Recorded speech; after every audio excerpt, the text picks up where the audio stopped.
Hi everybody and welcome to another video on the Cycling Dane. So it's now 2022, that means new season's coming up, and that also begs the question, is any of the teams going to be changing their sponsors? Are they going to be using different bike brands, or they'll be using different components? That's what we're going to be going through today in this video. We're going to go through every single World Tour team that is going to be using whatever component for this entire season, and yeah, let's get straight into it. So we'll go in alphabetical order, and we'll start with the French-based team, Citroën, and they'll be using the Swiss brand BMC. I do actually like this bike because I do like the design as well they put in with the colours, with the white and red. It does fit perfectly very well. It's very strange, I think, a team like these will be using Campagnolos, which is the components. So yeah, they'll be using Campagnolo Super Record, which is one of the least common kind of components you'll see out there. You'll normally see Shimano's out there, but of course SRAM is much more rarer. We'll be going over who's actually using them in a bit. But then yeah, let's move on to Astana. They will be using the very premium Italian brand Milia, and this one will be the Zero SLR, which is a very fascinating looking bike actually. I mean, they do obviously go for looks as well as performance as well, really, and it does look very aerodynamic. It looks perfectly what you expect from a professional level, well, elite level bike frame, really. Super aerodynamic, and it clearly is going to be very light as well, so it's perfect blend, which is pretty much what bikes are now meant for, really, in the pro peloton. Balance is key after all. And we'll go over two teams this time, because they'll be using pretty much the same brand, so we may as well just go over both of them, and that would be Bora Hansgrohe and as well as Quick-Step Alpha Vinyl. So yeah, they'll be using the SL7, the very elusive SL7 that everyone painted as one of the most balanced bikes out there. I mean, it's possible that it is, because considering it has a weight of 6.8 kilograms, if you put some pedals on it obviously, and it does look very aerodynamic the way it's designed. You can actually dispute that it isn't, but at the same time it does look like it can do the business. And yeah, both of them will be using Shimano's, which you can't go wrong with. It's a very safe bet, very trusted brand. And yeah, now we'll move on to Cofidis. Now they'll be using a little less known Italian brand, but they've been around for a while, about 70 years now actually, and that's Di Rossa. And they'll be using the Merrick along with to basically build the picture of an Italian bike. They'll be using Campagnolo Super Record as well.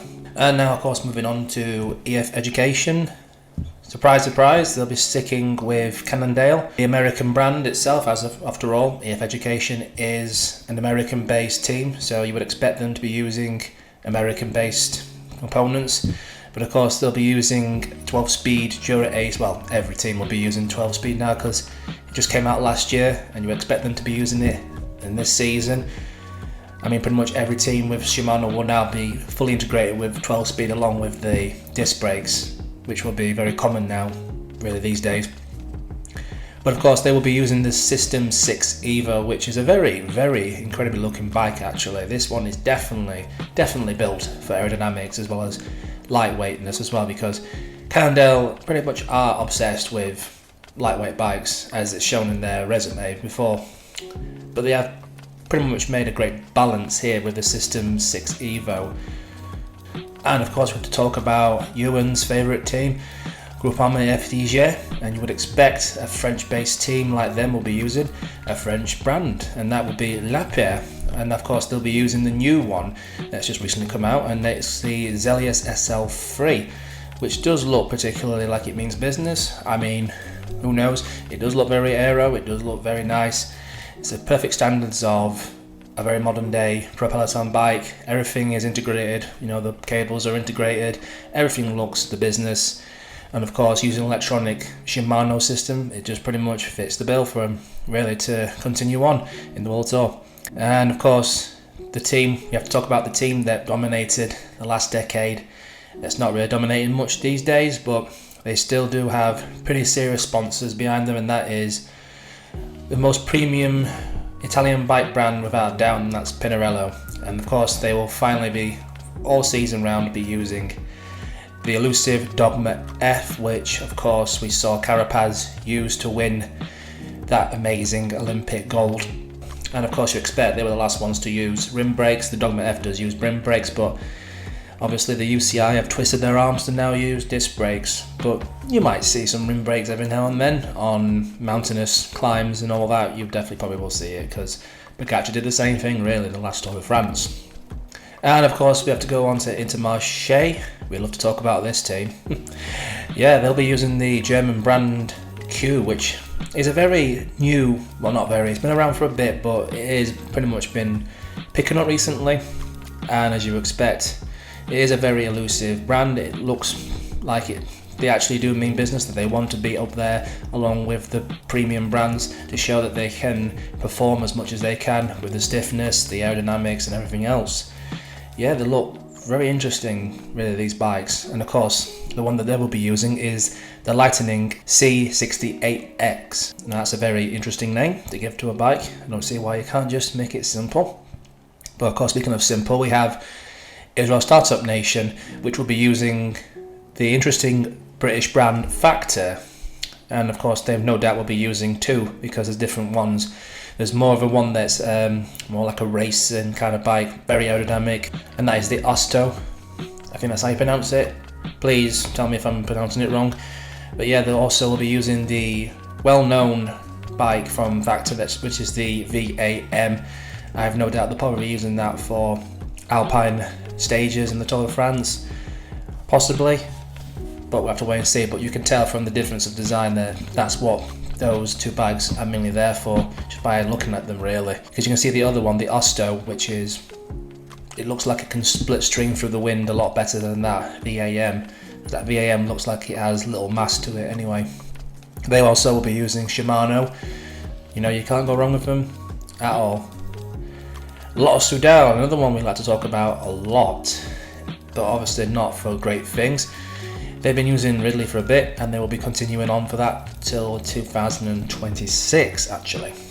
So yeah, you would expect them, like many teams, with, you know, if they're based wherever, they'll probably just it'd be easier to get like a brand from the same country, because of course they're Belgium based, and of course Ridley is Belgium based, so going for it safe. And of course they'll be using the Noah, which has probably one of the most obvious concave top tubes, because it is known to be believed that that will create better aerodynamics. I mean, it's probably disputed, because I'm pretty sure you can ask different experts on that, and some might say, well, it does seem to make a difference, but some might say there's not enough research to say that. Otherwise, you might probably see all the, well, not all of them, but most of the serious World Tour teams be using that kind of method on their bikes anyway.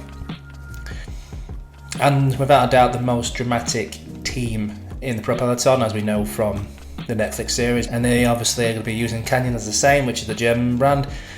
Very, very premium brand out there. Of course, they're using the Aero, which is very overhyped as probably the perfect blend of all bikes that are aero and lightweight. But most of that hype will definitely come from the fact that Mathieu van der Poel actually uses that as well in his team. And of course we have to talk about Bike Exchange. Let's not talk about that hideous kit that they wear, well, that they are going to wear this season. I mean, I would just switch teams if I was anyone on that team, because I would be caught dead wearing that. But they'll be using the Taiwanese brand that is Giant. Particularly they will be using the TCR Advanced SL. That does have a very nice design. I wouldn't say it's the most aero looking, because it does look like it's built for performance or pills, because the tubes and all that, they're not designed as it looks to be aerodynamic. But you know, sometimes it's not always the case, I suppose, really. Particularly the front of the bike is what counts, and yeah, the cable integration is there, and the handlebars do look pretty aero, but I wouldn't rate it as something to, like, you know, turn heads and all that. So probably the most successful, well, not most successful, second most successful, but also the least expected to actually be that successful, and that is Team Bahrain Victorious. And maybe we'll expect them to change, maybe because what the great results they did, but as the saying goes, if it's not broke, don't fix it, really.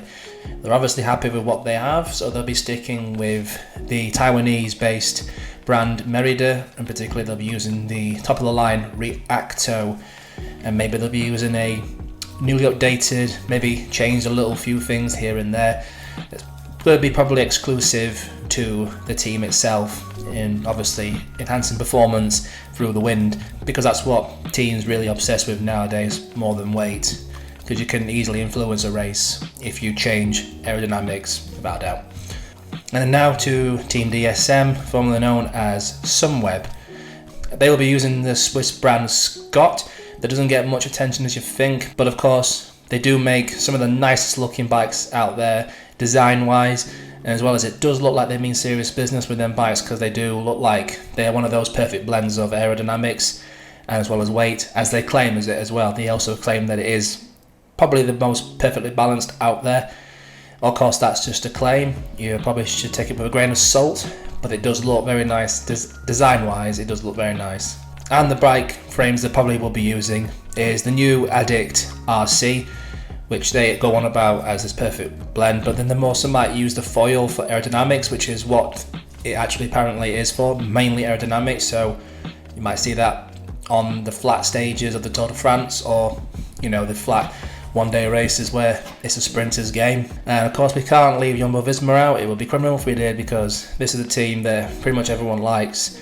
And of course it has some of the greatest riders out there like Roglic and of course Wout van Aert, the cyclocross superstar. They will be sticking with the Cervelos because obviously they're very happy with it, and it probably is the most aerodynamic out there from my opinion, because the way I look at it, it's designed for aerodynamics, and of course Cervelo are obsessed because they are known for making some of the craziest looking triathlon bikes, so they're clearly obsessed with aerodynamics. They'll be using the S5, probably updating like they did last year, as it was pretty much the same S5, but they called it the 2021 version, where they changed things just a little bit.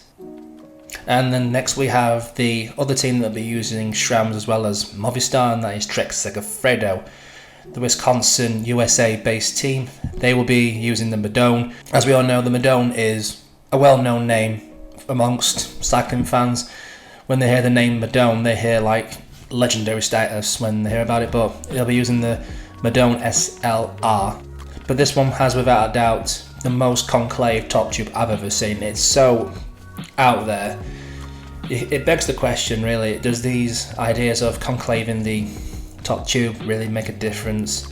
And of course we have to finish off with UAE Team Emirates, the team that pretty much the whole peloton will fear, because of course it has without doubt the strongest rider out there, the number one rider that can just tear up anything, and that is Tadej Pogačar, the Tour de France as well as Liège-Bastogne-Liège, and as well as the Lombardia winner in a single year, which was last season, which has not been done for a long time since the greatest of all time, Eddy Merckx. They will be continuing on with the Italian super premium brand that is called Nago. We'll be using the same old V3R, which not really aero kind of bike, but it just works, doesn't it really? It works for the Tour, and they probably will be doing what I said earlier, changing the disc brakes to the rim brakes to suit Pogačar to be a bit more lighter on the Alpine climbs, because they're going for a Tour de France win once again. And of course we have to end it right there. That's every World Tour team on the list to go through and what they're using for this season. Let me know what you think in the comments. Do you think these teams have made a good decision with the brands that they picked for their bike frames? Just let us know in the comments. We would like to hear what you think about it. And of course, finally before you go, make sure you like the video, and as well, most important thing is to subscribe to the Cycling Dane as well. This really helps us because then you get notified when we make new videos. And that's it for me guys, and as always, have a nice day.